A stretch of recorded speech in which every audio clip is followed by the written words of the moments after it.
नमस्कार दोस्तों, BK study point में आपका स्वागत है। तो आप लोग जानते हैं कि हम लोग डीसी जनरेटर का ऑब्जेक्टिव सेशन के माध्यम से प्रैक्टिस कर रहे हैं। तो ये हमारा 5वां लेक्चर है। तो अगर आपने वो 4 लेक्चर नहीं देखा है तो प्लीज़ जाकर उसको देखिए और अपनी तैयारी को और भी बेहतर बनाइए। तो आइए शुरू करते हैं आज के 21वें नंबर क्वेश्चन से कि निम्न में से स्विन बर्न परीक्षण को किस लोड पर किया जाता है। तो हम लोग जानते हैं कि स्विन बर्न परीक्षण किस पर किया जाता है, नो लोड पर, यानी कि ऑप्शन हमारा कौन सा हो जाएगा, ए वाला ऑप्शन हो जाएगा नो लोड पर। मशीन में 2 प्रकार का परीक्षण होता है, आपको पता ही होगा। एक होता है हॉकिंसन, दूसरा होता है आपका स्विन बर्न परीक्षण नो लोड के लिए, हॉकिंसन फुल लोड के लिए। तो हमारा आंसर ए सही हो जाएगा। आगे है 21 नंबर कि डीसी जनित्र में आर्मेचर कॉपर हानि कुल हानि का कितना प्रतिशत होता है। तो ये होता है आर्मेचर हानि कुल हानि का कितना होता है, 20 से 30%, यानी ए वाला ऑप्शन हमारा सही हो जाएगा, यानी 20 से 30% होता है। आगे है 23 नंबर कि डीसी जनरेटर में इंटरपोल बाइंडिंग करने पर मशीन की दक्षता कितने प्रतिशत बढ़ जाती है। तो ये कितने बढ़ती है, 25 से 30% तक इसकी दक्षता में बढ़ोतरी देखने को हमें मिलता है इंटरपोल बाइंडिंग करने पर। देखिए इसमें इंटरपोल बाइंडिंग दिखाया गया है। जो इंटरपोल बाइंडिंग है देख रहे हैं, ये मेन पोल के स्थापित छोटे जो पोल होते हैं वो कहलाते हैं इंटरपोल। तो ये मेन पोल के जो जैसे रोटेशनल कॉल इस टाइप है, तो जो आने वाला जो पोल होगा उसके पीछे वाले पोल के बराबर होता है। तो इस चीज को भी ध्यान रखना है आपको। आगे है 24 नंबर, निम्न में से डीसी जनित्र में बी चुंबकन प्रभाव डीमैग्नेटाइजिंग इफेक्ट को कम किया जा सकता है। तो क्या है, फील्ड बाइंडिंग के एम्पीयर टर्न बढ़ाकर, आर्मेचर में सीरीज में कंपनसेटिंग बाइंडिंग, ए या बी। तो ये दोनों माध्यम से हम लोग किसको, डीमैग्नेटाइजिंग इफेक्ट को कम कर सकते हैं। तो आंसर हमारा कौन सा हो जाएगा, सी, ए और बी दोनों। 25 नंबर है डीसी जनित्र में चुंबकीय विक्षोभ प्रभाव जिसको क्रॉस मैग्नेटाइजिंग इफेक्ट बोलते हैं, से क्या प्रभाव पड़ता है। तो इससे क्या होता है, ब्रश में एक वोल्टेज उत्पन्न होती है, लौ हानियां बढ़ जाती है, अच्छा कम्यूटेशन नहीं मिलता। तो ये तीनों होते हैं। तो ये तीनों चीजें देखने को हमें मिलती थी। ऑप्शन हमारा कौन सा हो जाएगा, डी, यानी उपयुक्त में से सभी। ठीक है, आगे बढ़ते हैं। 26 नंबर है कि डीसी जनित्र में बी चुंबकन प्रभाव यानी डीमैग्नेटाइजिंग इफेक्ट से क्या प्रभाव पड़ता है। दक्षता कम हो जाती है, उत्पन्न ईएमएफ का मान घट जाता है। तो ये दोनों प्रक्रिया हमें देखने को मिलती है। तो यानी ऑप्शन किसमें हो जाएगा, सी, यानी ए और बी दोनों। 27 नंबर है कि निम्न में से डीसी शंट जनरेटर के लिए सही कथन का चयन कीजिए। तो इसमें हमें देखना है कि कौन कथन सही है, तो इसको बताना है आपको। पतले तार का अधिक लपेट, तो ये तो होता है। स्थिर जनरेटर भी कहते हैं, ये भी सही है। लोड के बिना चालू नहीं करते हैं, बिल्कुल ये भी सही है। तो यानी ऑप्शन हमारा डी हो जाएगा, यानी इनमें से सभी। देखिए ये है डीसी शंट जनरेटर, देखिए ये है, इसके जो आर्मेचर के किसमें समांतर क्रम में लगा हुआ है। तो ये क्या होता है, पतले तार का ये अधिक लपेट होता है, ये वाला बाइंडिंग आपका, ये आर्मेचर बाइंडिंग है, आपको दिखाया गया है। तो ये लोड है, तो इस ये बाइंडिंग आपको याद रखना है। ठीक है, इसी प्रकार है आपका कि निम्न में से डीसी सीरीज जनरेटर के लिए सही कथन का चयन कीजिए। तो डीसी सीरीज जनरेटर के लिए सही कथन क्या है, मोटे तार का अधिक लपेट, मोटे तार का अधिक लपेट और बूस्टर के रूप में प्रयोग होता है, ये तो सही है। आपको लोड के साथ चालू करते हैं, ये भी सही है। लेकिन ये मोटे तार का अधिक लपेट नहीं होता है, ये कम लपेट होता है। यहाँ पर मिस्टेक होगा, इसको चेंज कर लेंगे, कम लपेट होता है। तो ये भी सही, यानी ऑप्शन हमारा ये भी डी हो जाएगा सही। देखिए इसमें ये है सीरीज बाइंडिंग, मोटे तार का कम लपेट होता है। ठीक है, आर्मेचर के सीरीज में लगता है, इसीलिए इसको सीरीज बाइंडिंग के नाम से भी जानते हैं, ये डीसी सीरीज जनरेटर। ये वाला ऑप्शन आपका सही है। आगे है 29 नंबर, डीसी मशीन के कम्यूटेटर की सफाई के लिए किसका प्रयोग करते हैं।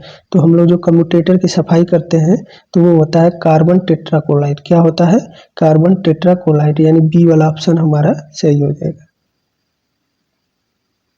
वह कम्यूटेटिव कंपाउंड जनरेटर जिसमें सीरीज फील्ड में लोड धारा बहती है। तो सीरीज फील्ड में लोड धारा जब बहेगी, देखिए कंपाउंड जनरेटर का मतलब क्या होता है, कंपाउंड मतलब जिसमें सीरीज और शंट दोनों हो।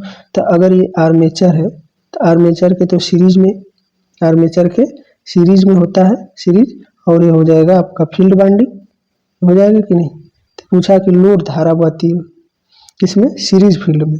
तो सीरीज फील्ड में यहाँ पर तो देखिए सीरीज फील्ड में जब यहाँ पर लोड धारा बहेगी, यानी कि इसमें देखिए आर्मेचर होता है, इसमें शंट फील्ड होता है, ठीक है। तो जब इसमें आर्मेचर धारा बहती है, विशेष में आर्मेचर धारा बहती है तो ये लॉन्ग होता है, और इसमें लोड धारा बहेगी तो हो जाएगा शॉर्ट। यानी ऑप्शन हमारा कौन सा हो जाएगा, शॉर्ट, यानी बी वाला ऑप्शन हमारा सही हो जाएगा। देखिए ये है, ये आर्मेचर है, ये कम्यूटेटर है।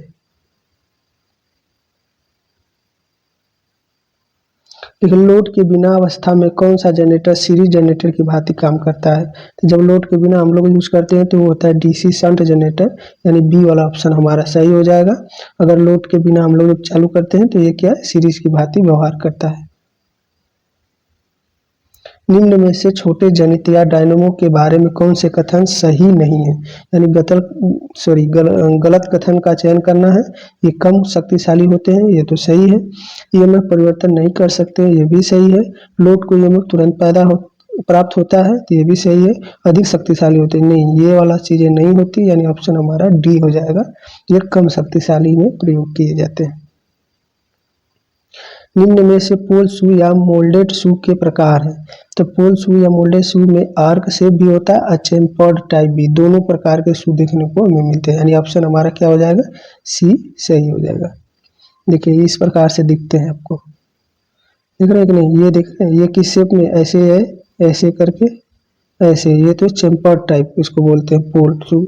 और ये जो देख रहे हैं आर्क शेप में है तो इसको आर्क शेप में बोलते हैं। तो दो टाइप के होते हैं, जो इसको ऐसे दिखता है, दिखने में ऐसे दिखाई देगा आपको, देख रहे हैं कि नहीं, ये चेम्पर्ड है, ये आर्क शेप है। 34 नंबर है, पृथक उत्तेजित यानी जब सेपरेटली एक्साइटेड जनरेटर में फील्ड को उत्तेजित के रूप में किस जनरेटर का प्रयोग करते हैं। तो हम लोग डीसी शंट जनरेटर, किसका, डीसी शंट जनरेटर का हम लोग प्रयोग करते हैं। देख रहे हैं, ये है सेपरेटली एक्साइटेड, मतलब अलग से एक्साइट डीसी देकर एक्साइट किया गया है, इसलिए इसको सेपरेटली एक्साइटेड जनरेटर कहते हैं, यानी पृथक उत्तेजित जनरेटर। तो इस फिगर को भी आप ध्यान रखेंगे। प्राइम मूवर के आधार पर निम्न में से जनरेटर के प्रकार है। तो वाटर टरबाइन ये भी होता है, स्टीम होता है, डीजल इंजन, मतलब ये सारे होते हैं। आपके डी वाला ऑप्शन हमारा सही हो जाएगा। वह बल आघूर्ण जो कार्य करने के लिए उपलब्ध रहता है उसे क्या कहते हैं, उसे हम लोग जो कार्य करने के लिए उपलब्ध होता है उसको हम लोग क्या बोलते हैं, आर्मेचर बल आघूर्ण या शाफ्ट बल आघूर्ण, पोल बल आघूर्ण या कम्यूटेटर, तो इसको बोलते हैं हम लोग शाफ्ट बल आघूर्ण।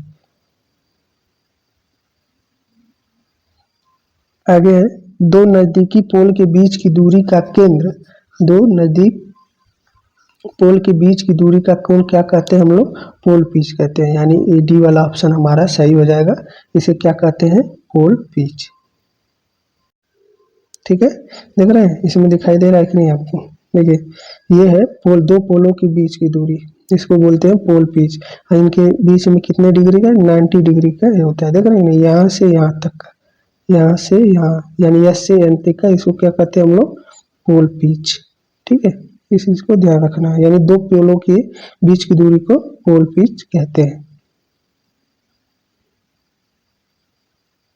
देखिए यहाँ पर समझाया गया है, देखिए एन और एस दो पोल है तो इनके बीच की दूरी को क्या कहेंगे, पोल पिच। ये कॉयल है तो दो कॉयलों के बीच की दूरी को कॉयल पिच कहते हैं। इसमें कितने डिग्री का डिफरेंस होता है, 180 डिग्री का, कॉयल 1 और कॉयल 2 लिखे।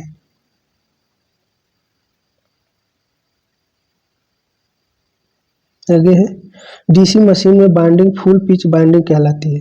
तो जब क्या होता है, पोल जब बाइंडिंग पिच पोल पिच के बराबर हो जाएगा तो क्या हम बोलते हैं, हमको क्या बोलते हैं हम लोग उसे, फुल पिच बाइंडिंग। और जब बाइंडिंग पिच अधिक हो जाता है पोल पिच से तो क्या लिख के इसको हम लोग क्या बोलते हैं, उसको क्या हम बोलते हैं, जब अधिक हो जाता है तो इसको बोलते हैं लॉन्ग पिच बाइंडिंग, और जब कम हो जाता है बाइंडिंग पिच तो इसको बोलते हैं शॉर्ट पिच बाइंडिंग।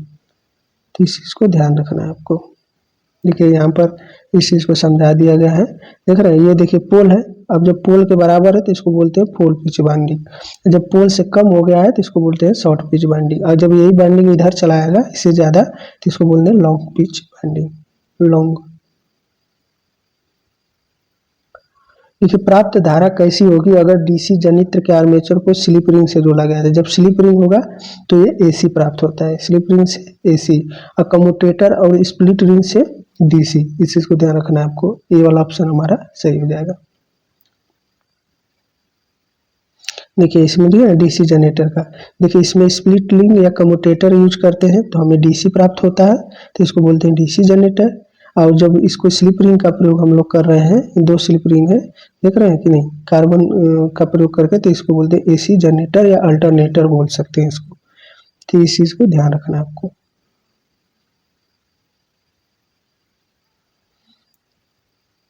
एक डीसी मशीन में भिन्नात्मक पिच बाइंडिंग प्रयोग की जाती है। ताम्र हानि को कम करने के लिए, स्पार्किंग को कम करने के लिए, कोगिंग को बढ़ाने के लिए ये नियम उत्पन्न थे। इसमें स्पार्किंग को कम करने के लिए हम लोग क्या करते हैं, भिन्नात्मक पिच का प्रयोग करते हैं।